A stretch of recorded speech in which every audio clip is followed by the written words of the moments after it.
Olá pessoal, tudo bem com vocês? Professor Rafael aqui mais uma vez e hoje a nossa conversa mais que especial aconteceu lá no laboratório, lá no Instituto de Genômica da Unicamp, junto com o professor Gonçalo, seus pesquisadores, doutorandos, mestrandos. Então eu tive a oportunidade de conhecer esse ambiente que é fantástico. Para nós que trabalhamos com isso é uma realidade totalmente diferente, né? Então é bacana demais de conhecer tudo isso. Então eu espero que vocês gostem aí um pouquinho do nosso bate-papo que tive lá dentro do laboratório de genoma. Então vocês vão ver algumas imagens aí de máquinas funcionando, né, dentro do laboratório.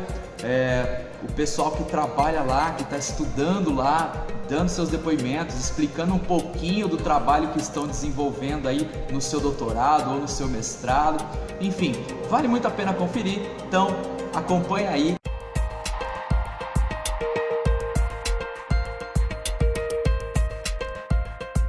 E aí pessoal, tudo bom? Eu sou o Felipe, eu sou engenheiro químico, formado aqui na Unicamp e hoje eu sou pesquisador aqui no LGE, no Laboratório de Genômica e Bioenergia, do Instituto de Biologia da Unicamp também, e eu sou pesquisador em biologia sintética, que é basicamente a gente usar técnicas de engenharia genética para manipular micro-organismos ou outros seres vivos aí, no meu caso micro-organismos, para ou produzir alguma coisa que a gente quer de interesse, ou para melhorar, ou para fazer ferramentas novas biológicas para que a gente consiga resolver algum problema. Aqui na LGE a gente trabalha principalmente com questões voltadas para bioenergia, então a gente tem alguns grupos de pesquisa. O grupo de pesquisa que eu faço parte é de leveduras. As leveduras são aqueles micro-organismos que fazem pão, que vocês compram no supermercado, por exemplo. Eles também fazem cerveja. E no Brasil elas são muito usadas para produzir etanol, a partir da cana-de-açúcar. Então a cana-de-açúcar ela tem muito açúcar, então a cana-de-açúcar ela é moída e aquele caldo com muita glicose ele é fermentado pela levedura que transforma o açúcar, a glicose, em etanol. Então aqui no LGE a gente faz alguns trabalhos de engenharia genética e evolução para que essas leveduras fiquem ou mais eficientes ou elas consigam, por exemplo, transformar esse açúcar, essa glicose em outros produtos que não sejam o etanol, como por exemplo o xilitol, que é um outro açúcar. Então a gente usa técnicas de edição do genoma, como o CRISPR, talvez vocês já conheçam o CRISPR. Então o CRISPR ele é uma ferramenta de edição de DNA, então a gente usa algumas ferramentas para fazer inserção no genoma desse micro-organismo, para que ele melhore o seu fenótipo, que é então a sua característica. Enfim, são várias aplicações.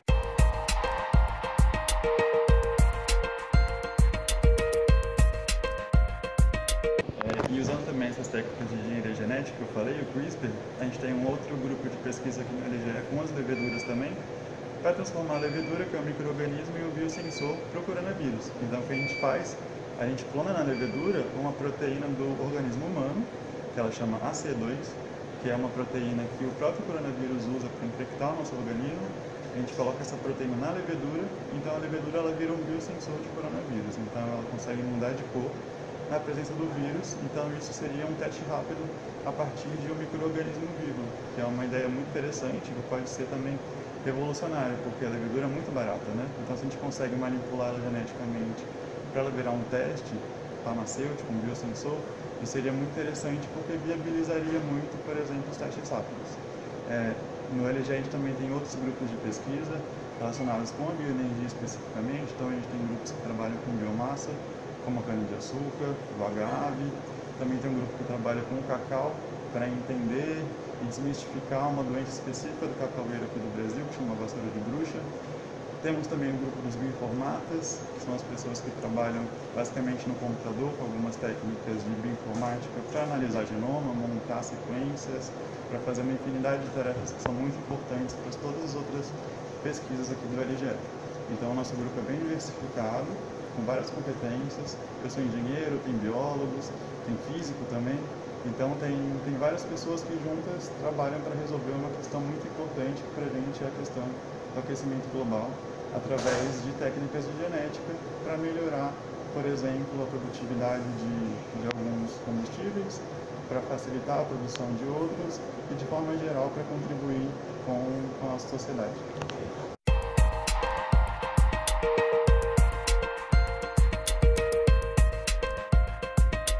Meu nome é Beatriz, sou formada em biotecnologia pela Universidade Federal de Uberlândia. Atualmente eu faço mestrado aqui pelo programa de genética, minha especialização é em microbiologia. Eu sou mestranda, eu sou orientada pelo professor Gonçalo e orientada pelo Felipe. E hoje eu estou fazendo uma PCR, que é uma reação da cadeia da polimerase. Ou seja, eu estou tentando aumentar a quantidade de um fragmento de DNA. Esse fragmento de DNA eu vou utilizar ele para realizar uma outra reação, porque o meu interesse é aumentar essa quantidade desse material para poder inserir uma levedura. Então, eu trabalho então com a modificação de micro-organismos e esse é o meu trabalho hoje.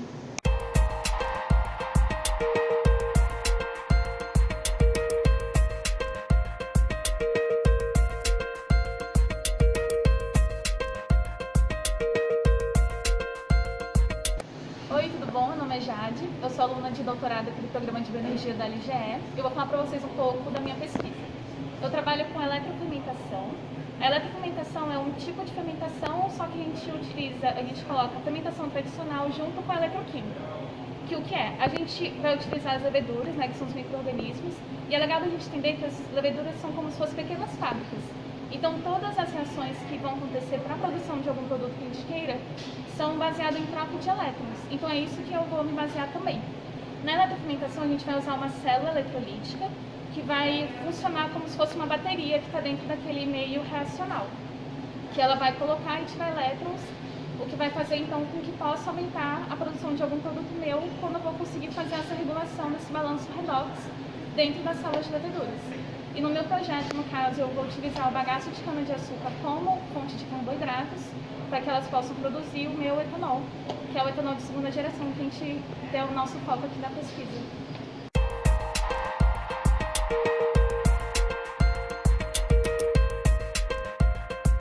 Olá, meu nome é Thaís, eu sou formada em engenharia de bioprocessos e atualmente eu sou aluna de doutorado aqui no laboratório de genômica da Unicamp. Eu trabalho com bioenergia, e o que vocês sabem sobre bioenergia, né? Então, energias renováveis, né? A gente está usando uma fonte limpa para gerar novas energias, né? Diferente da gasolina, que é derivada de combustíveis fósseis, né? Não renováveis, que vão se esgotar, a gente aqui trabalha com biomassa, né? Então, a gente trabalha fazendo com que bagaço de cana, resíduos virem energia. Eu trabalho com a produção então de novos biocombustíveis, né? O Brasil ele é um dos pioneiros e tem tudo para liderar, né? Esse novo campo que está surgindo de biocombustíveis. Aqui no laboratório, então, qual que é o meu trabalho, né? Vocês viram aí o Fel contando que ele trabalha com a criação de novas leveduras, né? Que são os bichinhos que a gente usa para produzir esses biocombustíveis. E aí o que eu vou fazer? Eu vou pegar as leveduras, que são esses micro-organismos, que outros alunos construíram. Então aqui é um trabalho em equipe. E aí eu vou fazer uma fermentação. O que é uma fermentação? A gente coloca a matéria orgânica, né? No caso o bagaço, né? Junto com essa levedura.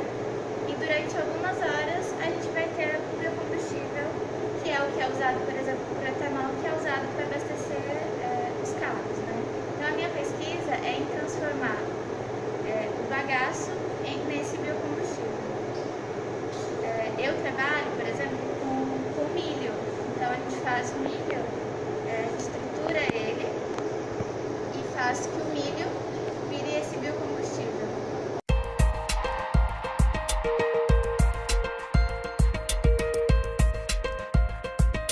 Bom, falando um pouquinho assim sobre a carreira, né, a carreira de cientista, acho que a coisa mais importante é a gente perceber o seguinte: não é no laboratório que a carreira de cientista se inicia. Ela se inicia, você percebe, né, na criança. na criança. Então, uma criança mais curiosa, aquela que ao invés de seguir o que todo mundo faz, tem aquelas ideias malucas que acabam levando, né, muitas vezes a algum pequeno acidente, é aquele sujeito que está sempre sendo gritado pelo pai, pela mãe, não faça isso, não faça aquilo.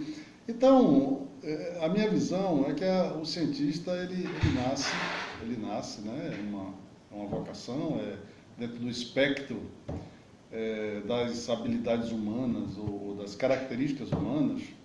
Uma delas é ser cientista, e o que eu percebo é o seguinte, sabe? Essa habilidade é como se fosse uma semente de uma plantinha. Ela tem um potencial, mas não necessariamente ela vai realmente se converter em um cientista. E o que eu percebo é que muitas vezes o que a escola faz, ao invés de incentivar, né, de regar essa semente, de cultivar essa planta, ela inibe.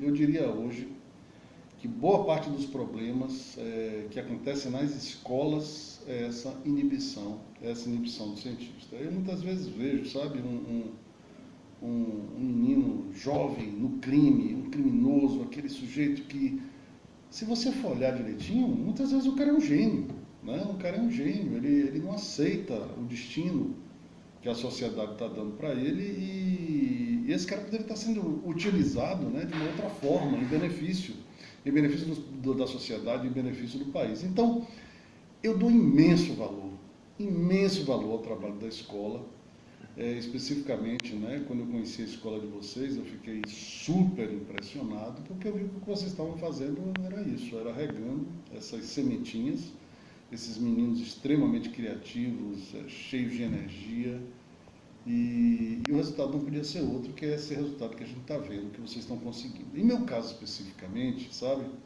eu sempre gostei de ciência, eu sempre gostei de entender problemas, eu sempre gostei de entender fenômeno. E foi exatamente na escola, né, no 2º grau, que um professor de ciências mostrou um experimento que eu me encantei. Né?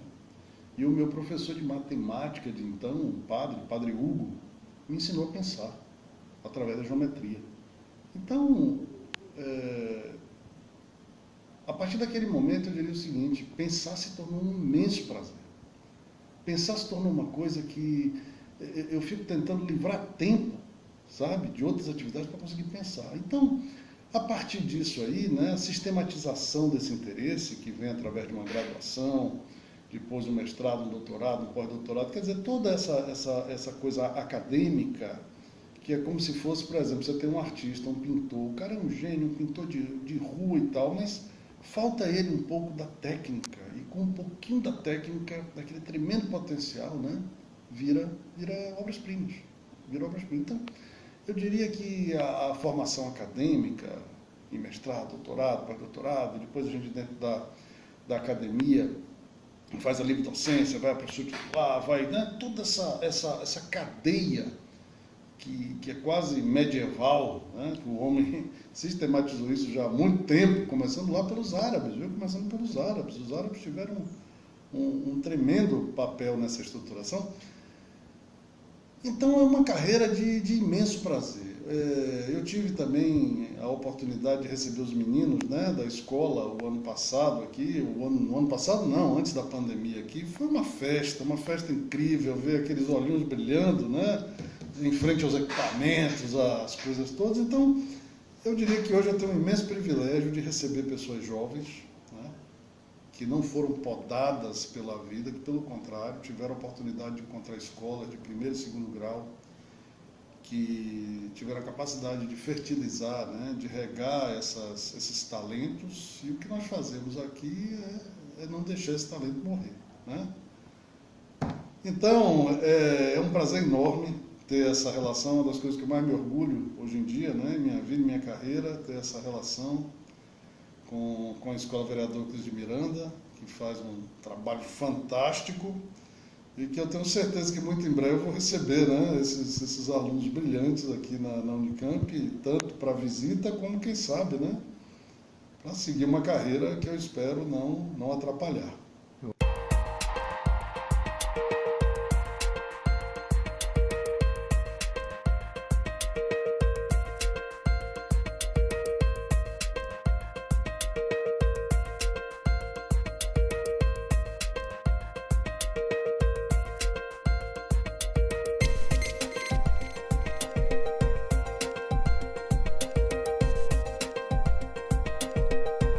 é isso. Espero que vocês tenham gostado. É muito bacana, né? Ver uma outra realidade que a gente não está tão acostumado a ver. Então, entender um pouquinho da ciência, da pesquisa, como que ela acontece, quais são seus objetivos. Esse é o nosso intuito e com certeza nós já somos mais que convidados. O professor Gonçalo já chamou a gente para ir lá, levar vocês estudantes para conhecerem esse ambiente. Então, assim que tivermos a oportunidade, não tenham dúvida que nós vamos até lá para que vocês conheçam, vejam, perguntem à vontade, tá, a respeito do trabalho do pessoal que está lá. Enfim, é isso. Espero que tenham gostado. Um grande abraço e até a próxima.